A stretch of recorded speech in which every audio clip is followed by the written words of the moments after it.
We need to be in Sangin because we need to support Afghan government presence in the areas where otherwise the Taliban would feel most secure. So bringing Afghan government to the people of Sangin has been one of the major achievements of our endeavours there. The other reason is that if we weren't there, Sangin would be used as a sanctuary and as a launch pad for violence in central Helmand, which is where the majority of the population is, which is where the critical parts of our campaign are. So it's been utterly critical that we have been able to provide security for the district centre of Sangin and for the Afghan governor who presides there. You're right to say that we've lost a lot of people there. We've lost about a third of the fatalities that the British have suffered have happened in Sangin. It's because the area matters so much to the Taliban, and the Taliban have come at us hard in that area. But that also, I think, emphasises the importance of us being there, simply because it does matter so much to the Taliban.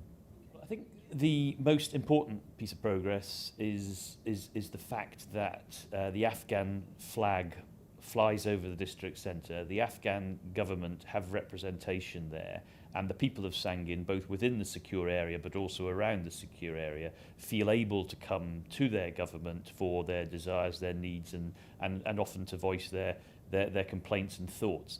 That is the most critical part of it.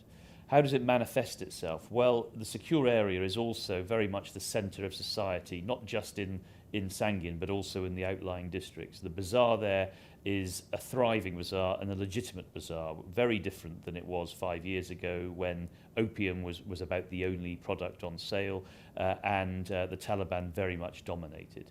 So you're seeing a thriving community, you're seeing a sense of returning normality, and in an area as difficult as Sangin, that is no mean feat.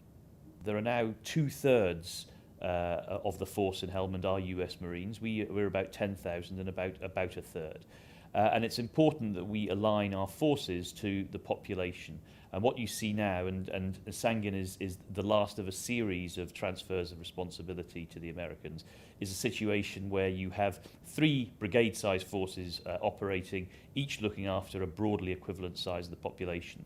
And what you're getting is the British reinvesting in central Helmand, which is the populated area. It's the area where most of the commerce is, it's the area where most of the governance is, and it's actually the most important part of Helmand. And getting that right and deepening the levels of force that we can send there is an important part of the campaign.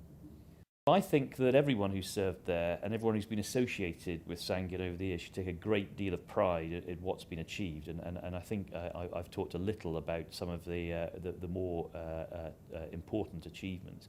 We've lost a lot of people there, and there's a lot of suffering and tragedy has happened within Sangin. And I would never say that it's worth that. I would there's nothing ever going to compensate for that loss. But I can say that those who have suffered and those who have lost loved ones should take a great deal of pride in what they have achieved there and what we've achieved there over the years.